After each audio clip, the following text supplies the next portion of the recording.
Welcome to Black Art is Lit. I'm your host, Nakira Cheney, and on this episode, we're reading Stand Your Ground by Victoria Christopher Murphy. Janice Johnson is living every mother's nightmare. Her 17-year-old son was murdered, and the shooter has not been arrested. Can the DA and the police be trusted to investigate and do the right thing? Should Janice take advantage of the public outcry and join her husband alongside the angry protesters who are seeking revenge? Meredith Spencer is married to the man accused of the killing, and she sees her husband in a situation with far more clarity than anyone realizes. What she knows could blow the case wide open. But what will that mean for her life and that of her son? Will she have the courage to come forward in time so justice can be done? National best-selling and award-winning author Victoria Christopher Murray's Stand Your Ground is a pulse-pounding meditation on race, motherhood, marriage, and vigilante justice that will have readers spellbound until its shocking end. Now, normally, I like to jump, right into the book, but with this one, I felt that it was important to read her opening on why I wrote Stand Your Ground, as it's called. And, given the time that we're currently in, what we're going through, it's just really important to highlight these cases. So it's great that the author took a moment to just sort of talk through this with us. So, not again were the words that kept reverberating through my mind on February 15th, 2014. We were just about 6 months from George Zimmerman's acquittal of Trayvon Martin's murder, and as I watched the verdict come down in the first trial of Michael Dunn, the man who murdered Jordan Davis, I felt like this country was taking giant leaps backward. It happened again. While Michael Dunn had been found guilty of attempted murder, the jury couldn't reach a verdict on the murder charge for Jordan Davis's death. Of course, my social media timelines blew up. People were upset, and rightfully so, though I didn't understand the specific reactions.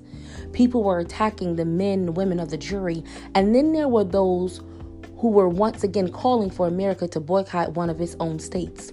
Nobody go to Florida became the social media mantra. That confused me. I didn't understand how people could get upset with Americans who had not only stepped up to fulfill their jury duty, but who were following the law. And it was even more confusing that people wanted to boycott Florida when 24 other states had some version of the same law. So what? Were we going to boycott every state? Were they going to boycott the states where they lived?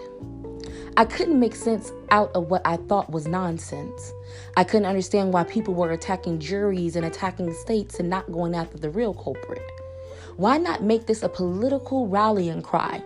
Why not register thousands of people to vote? Why not go after the law? Yes, people are behind the law, but not the people who would suffer under a boycott, and not the people who fulfill their civic duty by serving on the jury. It was that night and those reactions that started the seed of this novel growing inside of me. I so wanted to get people to understand that the law was the problem. I wanted people to understand the law better. I wanted people to know that Stand Your Ground is not a defense in itself.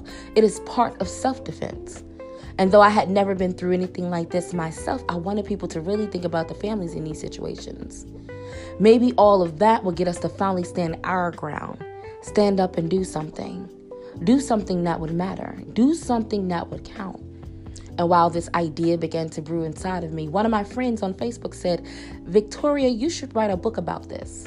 Others agreed, saying they believed that I could teach something. That was when I knew that I did have a platform to reach thousands of people about this. I could do it through entertainment. I could do it through a book. It was my editor who challenged me to add layers to this story and to show both sides of this tragedy. It was my publisher who gave me the title. And so it was on, and I was ready. But then I wasn't as ready as I thought. When I sat down and thought about these women in Stand Your Ground, the mother of the victim and the wife of the shooter, it became such a difficult book to write. Of course, the emotions that I had to write for the mother were clear and obvious. What I didn't expect was to feel for the wife of the shooter. These were two women who were suffering in different ways, but still both suffered. And as I lived with both of them in my head for all of those months, I suffered with them. Another thing that surprised me a bit about writing this book was the language. I believe in always being true to my characters, but to this point, profanity hasn't had any place in my novels. It's not as though there is much in Stand Your Ground, but I'm sure you can imagine the N-word, a word I abhor, comes up a time or two. But if I wanted to write the truth, which I always try to do, if I wanted to speak to the two opposing sides of Stand Your Ground, I had to speak their language, especially the language they would use in this particular situation. So I went with my characters and I took this journey. Never before could I say that a book I've written has changed me, but writing this one did. It wasn't writing this book alone that changed me. It was that I was halfway through when Eric Garner was choked to death in New York, and then Michael Brown was executed in the streets of Ferguson. I wrote this novel while those incidents and their aftermath played as background music in my mind, and I changed. I wrote and I changed. I wrote and I became an angry Black woman. My prayer, though, is that I will channel that anger in the right way. I was able to work some of that anger out in the pages of this book. Now I hope that I'll be able to work that anger out in a way that will help to change America for the better. And that begins with repelling Stand Your Ground. We must know the facts. We must never forget. And that was the words of Victoria Christopher Murphy herself on why she wrote Stand Your Ground. Part 1. Janice Johnson. I wish I could have been there to save him. There is nothing like being in love with a naked man. Now, I'm not saying that I didn't love my husband when he was fully clothed, but right now, right here, all I could do was perch myself up on my elbow and enjoy as my husband strutted around our room as if he were looking for something. He wasn't looking for a doggone thing. Tyrone was just giving me a show. And what a show it was. Because there is nothing like a naked, carved, and chiseled to perfection chocolate man. I sighed and my heart swelled with even more love than I ever thought possible. I didn't know it could be like this. Didn't know it could be like this after 16 years of marriage. Didn't know it could be like this after the betrayal of infidelity. What are you staring at? Tyrone's voice broke through my thoughts. He flexed his pecs and inside I moaned. What? What are you looking at? He asked again. Really? He was standing there full frontal and he was asking me what I was looking at. Did he want me to describe the human statue of excellence that he was to me? I answered my husband, nothing. I'm not looking at anything. He busted out laughing, then leaned over and kissed my forehead. I tugged at his arm, trying to pull him down on top of me so that I could do more nasty things to him. If our life were a book, it would have been titled Love and Sex. It had started with the marriage counselor that my friend Sarita had referred us to after the cheating incident. Stay in the bed, the counselor had advised. You have to connect again with one another sexually. Once you get the trust back in bed, because that's where it was broken, you'll be able to get the trust back in every other aspect of your life. That had just sounded like some man talking at the time. And trust me, it had been hard on both of us. But after a couple of months, we needed therapy to get us out of bed. It was like we couldn't stop, and the counselor had been right. We connected again in bed first, and everything else followed. But even though my husband was always down for second and third sexual helpings, this time he pulled back and I frowned. Don't worry, he said. I'll be right back. Turning away, he grabbed his bathrobe from the chase. I'm going to check on Marquis, make sure his homework is done and he's getting ready to turn in. I bounced back into bed and sighed. Tyrone, don't start, Janice. It's barely 9 o'clock and you're sending him to bed? He's 17. Come on now. When are you going to let up on him? The expression of pure pleasure that had been on my husband's face just a minute before faded fast. Let up on him? Tyrone grumbled. We're raising a black boy in a white world. I will never let up. I will never go easy. We've got just one chance to get this right. I get that, I said, having heard this lecture so many times. But if he was going to give me his speech, then he was going to once again listen to mine. It's been months since he was suspended, and he's done everything that we've asked him to do. All he does is go to school, then come home. He's back on track. See, that's my point right there, Tyrone said, jabbing his finger in the air. He's back on track. He should have never been derailed in the first place, and I want to make sure that he never gets derailed again. But what else do you want from him? We've got to let him know that there is redemption after repentance. We've got to teach him that he can do something wrong, but then he can make up for it by doing something right. He's a black boy in this country. He won't get a makeup opportunity. In this country, he won't be given a second chance, and our son has to learn that lesson now. That may be how it is in this country, I said, but we've got to let him know that it's not like that in this house, a home. He has to know that we trust him again. Tyrone shook his head. It was one joint, Tyrone. I said for what had to be the millionth time since our son had received that 3-day school suspension a month ago. Don't make it out to be any bigger than that. When Tyrone opened his mouth to lecture me more, I added, don't forget you smoked when you were in high school. Yeah, but now that I know better, I've done better. And I wasn't at Winchester Academy when I smoked. I wasn't at some high school where the people that were expecting and waiting for me to fail. I sighed as Tyrone went on and on about how our son's mistake was much worse since he was at Winchester, one of the top college prep academies in the country. It had been my idea to send Marquis there since I recognized his brilliance from when he was in my womb.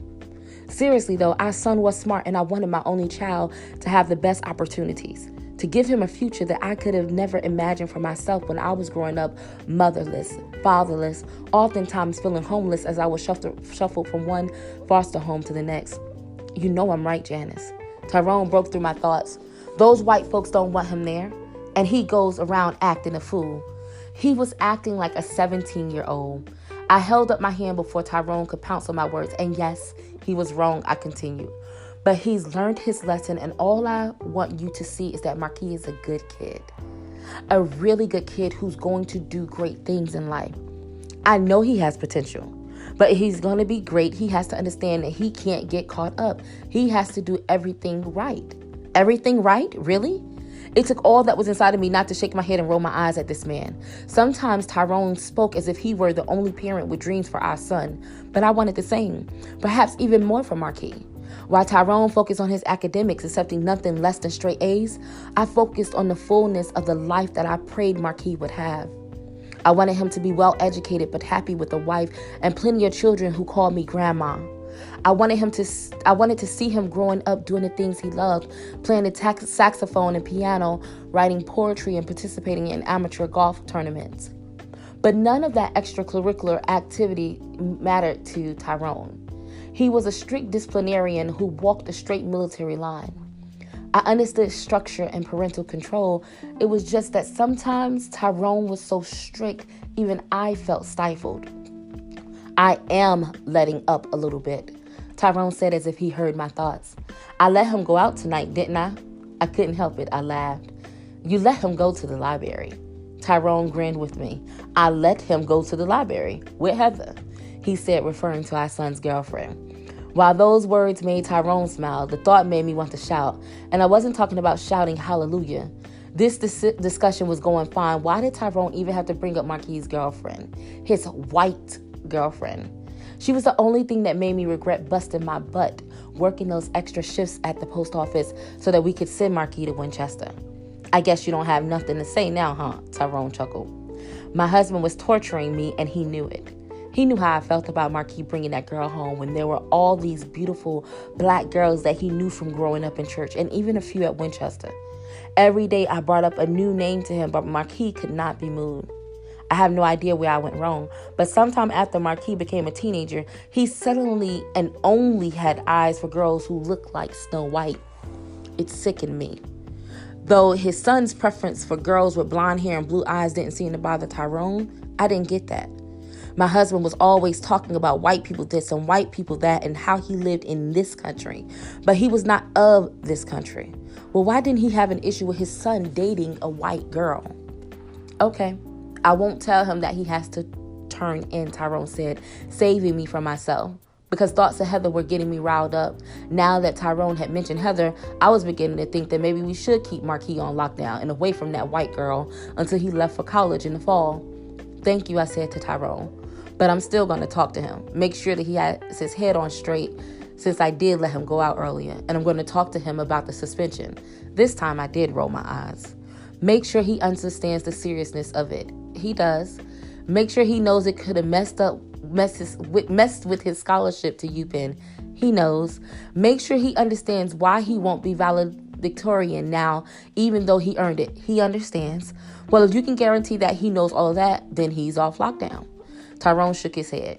You're a softy, you know. He kissed me again as he tied his robe. I sung better, thank you. Because if you weren't so cute, I laughed. But then stopped suddenly when the doorbell rang and a hard knock followed. Tyrone and I found together. It was just a little after 9 now, and I couldn't imagine who would be coming by our home. Marquis and his friends knew that they couldn't hang out on school nights, even when Marquis wasn't on lockdown. No more than a couple of seconds passed before the visitor on the other side of the front door rang the doorbell, and then another knock. Who can that be? I asked, pushing myself up from the bed. Tyrone held up his hand. You stay here, I'll get it.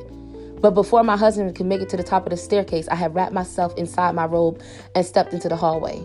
Marquis' bedroom door was closed, which was the only reason why I was sure he hadn't bounced down the stairs to get to the door before his father. By the time I made my way to the top of the stairs, Tyrone was at the bottom and opening the door. Mr. Johnson? The door was open wide enough for me to see the 2 policemen, one black, one white, standing shoulder to shoulder looking like soldiers.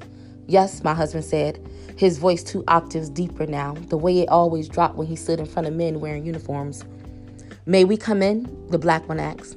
Those words made me descend the stairs even though I wasn't properly dressed for company.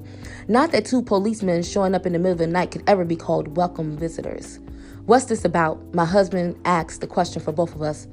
The policeman stepped inside, though Tyrone hadn't extended an invitation. Both men glanced up at me as I stood on the second stair, gripping the lapels of my bathrobe to make sure it didn't open and trying to come up with a single reason why 2 officers would be in our home. Ma'am, it seemed that the black officer had been assigned to do all the talking as the white one just nodded at me. What's this about? Tyrone asked again. They still stood shoulder to shoulder at attention as if this were a formal visitation. Will you mind if we went in there? The black officer twisted slightly, nodding toward our living room. I'd like for us to sit down. If the officer had been speaking to me, I would have said yes just because it seemed like the right thing to do. But Tyrone said, that's not necessary. Just tell me what this is about, because that was right to him. My husband had been raised on the hard streets of Philly where a policeman, no matter his color, was never an invited guest. The officers exchanged glances before the one said, Marquis Johnson, is that your son? Tyrone's eyes narrowed while mine widened. What's this about? It felt like that was the 50th time my husband asked that question, and now I needed to hear the answer too. There's been a shooting. Oh my God, I gasped and covered my mouth. Did something happen to one of our son's friends? The officers looked at each other again before the black one continued. No, it's your son, Marquis. He's been shot. What? Tyrone and I said together. That's impossible, Tyrone continued. Marquis is upstairs. He's in his room. And then he yelled out, Marquis, come down here. I didn't let even a second pass before I dashed up the stairs, taking them 2 at a time, moving like I hadn't in years. Not that I had any doubt. Of course, Marquis was in his bedroom. He had come home while Tyrone and I had been spending some personal time together.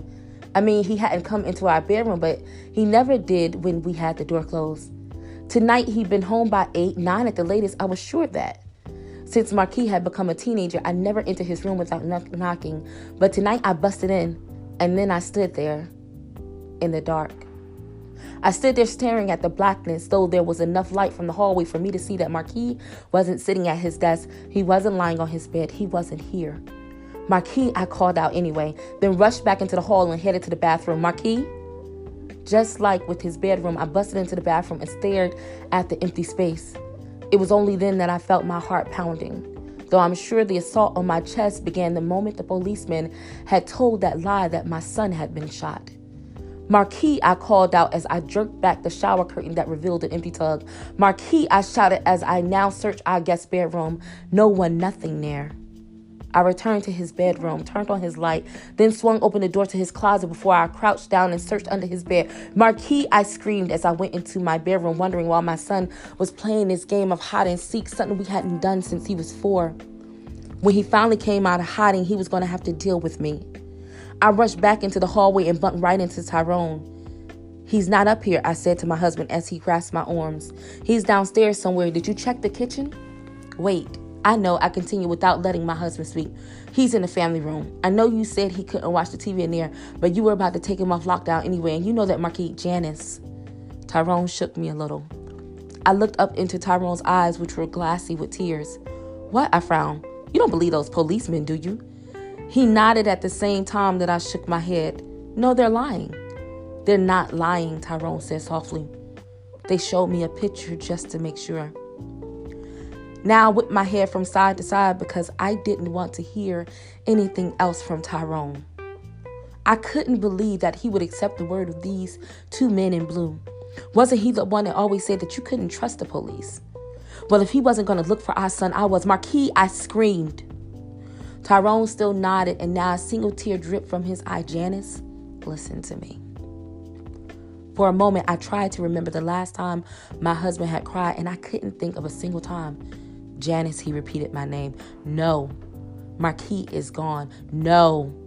He was shot over on Avon Street. No. He's dead." "Why would you believe them?" I cried. "Why don't you believe me?" My husband looked at me as if I was talking foolishness, and I looked at him and begged with every fiber of my being for him to tell me that he was wrong, or for him to wake me from this nightmare. Either scenario would work for me. But Tyrone did neither of those things. He just held me and stared into my eyes. And as I stared into his, I saw the truth. Not many words that Tyrone had shared had made it to the understanding part of my brain. But 4 words did. Marquis, gone, shot, dead. "Marquis is gone?" I whispered. Tyrone nodded. "Someone shot my son?" He nodded again.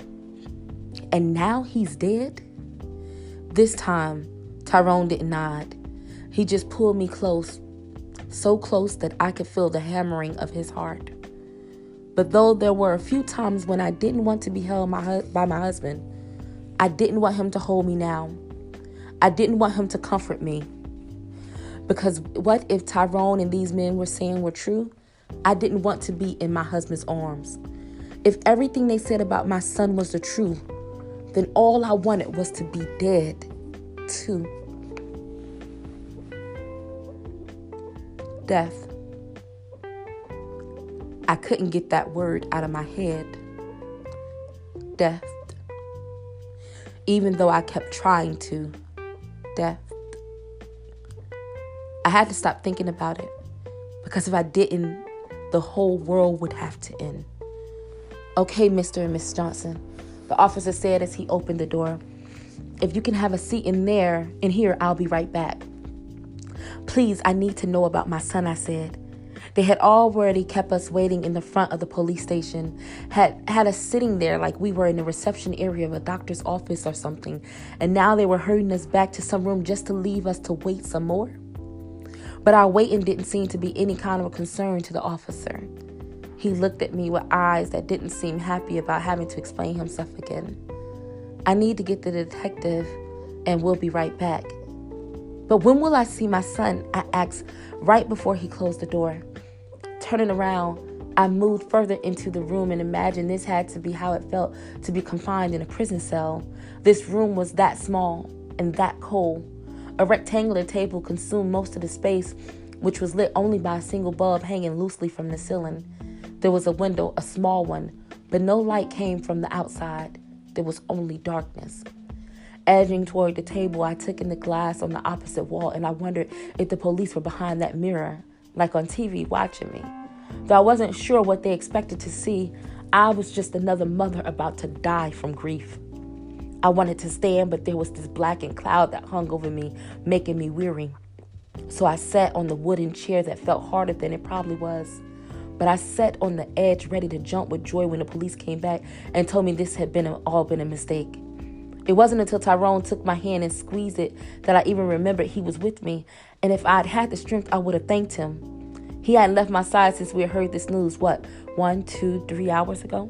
He had just gone about everything he could except breathe for me since. From dressing me to make sure that I didn't walk out of the house naked, to holding me steady on my wobbly legs.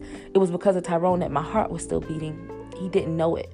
But he kept me away from the medicine cabinet that housed all kind of old prescriptions that I never threw away but couldn't stop thinking about from the moment he convinced me that what the police had said about Marquis was true.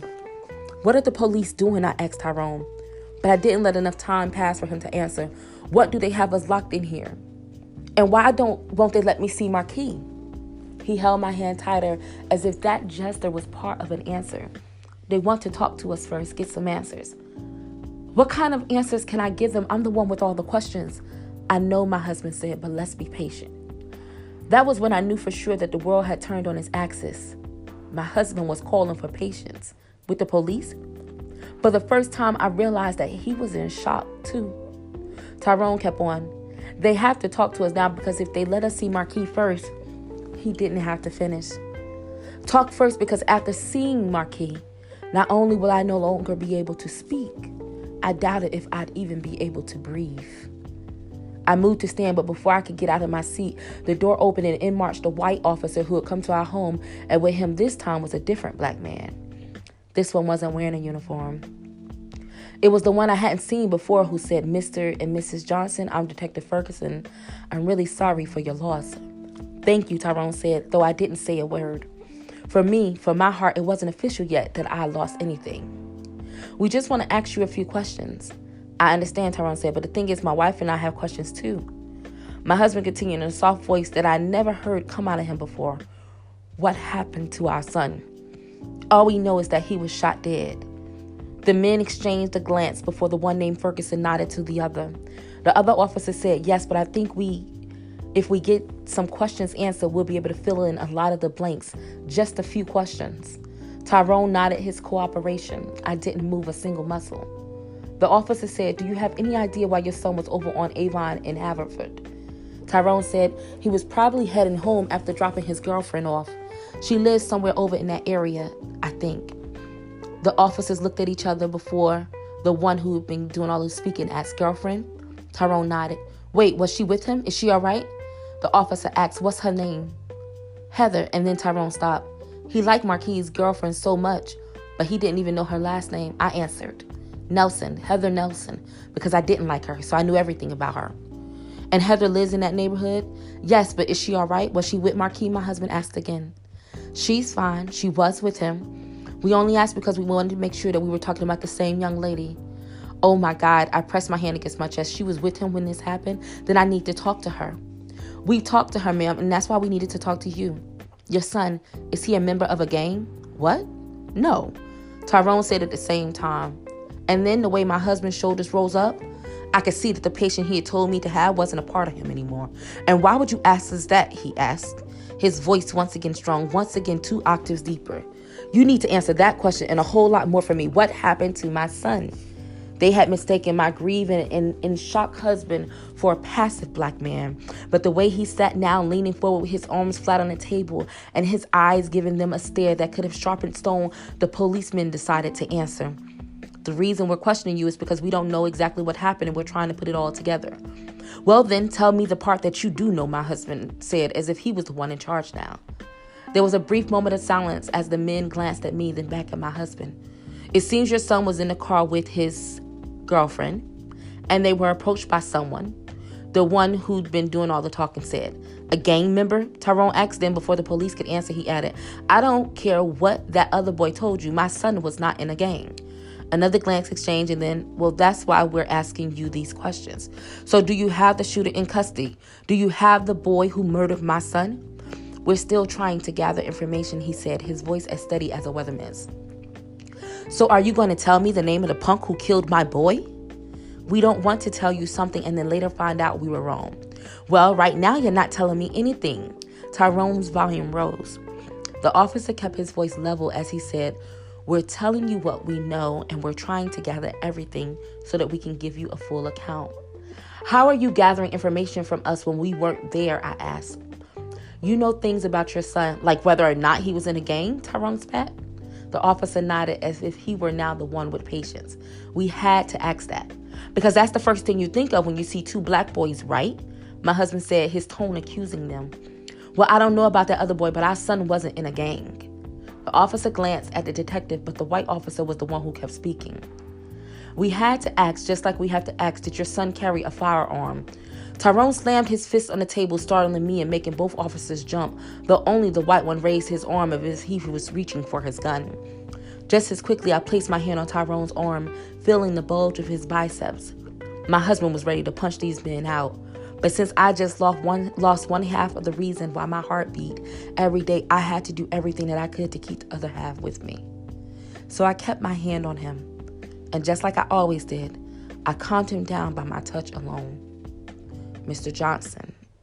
Those were the first two words Detective Ferguson spoke since his greeting, and he called my husband's name in a tone that sounded like he was giving him a warning. We want to find out what happened as much as you do.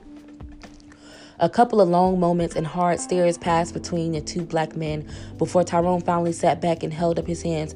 We'll answer your questions and then you'll answer ours. The detective gave a slow nod. Fair enough, he paused, glanced at the white officer, then leaned over. Okay, so did your son have any guns? Ferguson asked, taking over the interrogation. No, not that you know of, the other officer said. With a glare, my husband repeated, no. Then what about anything else that he had in his car, Ferguson asked. What do you mean? Any kind of weapon? Look, my son wasn't like that. Let me answer your next 10 questions for you. My son wasn't violent. He was probably 8 the last time he had a fight. He wasn't in a gang. He didn't sell drugs. He didn't carry any weapons of any kind. What about a baseball bat? Did he carry a bat? Detective Ferguson asked. I squeezed Tyrone's arm, but this time it was more for me than him, because this time I wanted to stand up and punch somebody. Tyrone said, no, he didn't carry a bat. Not that you know of, the other officer said again. Detective Ferguson must have known that was all my husband was going to be able to take. Okay, so let me tell you what we know, the detective offered. Your son and Heather were sitting in his car, just talking maybe. And this is where it gets murky. It seems that your son and the man who approached the car exchanged some words, but the man walked away. Apparently, that was when your son got out the car and there was some kind of confrontation that turned into an altercation. Then the detective stopped as if that were enough of an explanation. So how did my son end up dead, Tyrone asked. That's what we're trying to figure out. So some guy just shot my son, I said, for no reason. Your son got out of the car, ma'am, the white officer said as if that were reason enough. And now there's a death sentence for getting out of your car? That's why he was murdered, I cried. As we explained, Detective Ferguson was back to talking. We don't have the full picture yet. I just want to know one thing, Tyrone said. He glanced at the men as if he were telling them that they better have the right answers. The boy who killed my son, has he been arrested? Not yet. Why not? I screamed, feeling my tears on their way. Because we're still working on this, Ferguson said. The other added, he's claiming self-defense. And if it was self-defense, then I frowned. Self-defense? But I know my son. He didn't attack anybody. He got out of the car and there was a confrontation, ma'am. And if anyone feels as if his life is in danger, he doesn't have to retreat. He can stay and protect himself. My frown deepened as I thought back to the times when I heard words like that, similar ones on the news with all the recent killings of young black men. But that was down south, in Florida. That kind of thing couldn't happen here, not in the north in Pennsylvania. And it certainly was never used when one black man shot another. You're making it sound like this, like he's saying he was standing his ground or something, I said. The officers nodded together and one said, Pennsylvania is a stand your ground state, ma'am.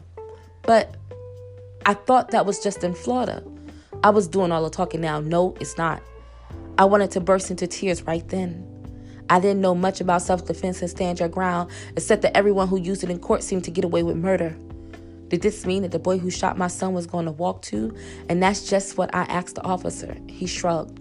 We're going to do our best to find out what happened and to make sure justice is served either way. I sat there stunned. The way these men were talking, this was just some black-on-black crime to them.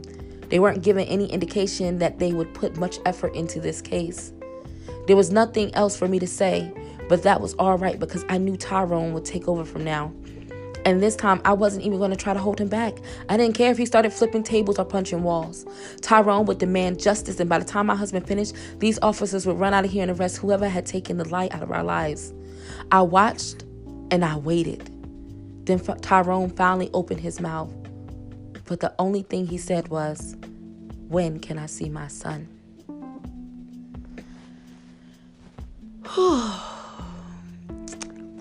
That one almost had me in tears. That is Stand Your Ground by Victoria Christopher Murphy. I feel emotional. Actually, I fought back tears as I was reading through that. I know I'll have to take a moment just to breathe because it's so real. And we can see it, and we've seen it time after time after time again. It's almost like it's a countdown to the next dead body. And I could not ever imagine a mother's grief at losing their child. I encourage you to go get this book and support this sister. Stand Your Ground. Thanks for tuning in. Talk with you on the next episode of Black Art is Lit.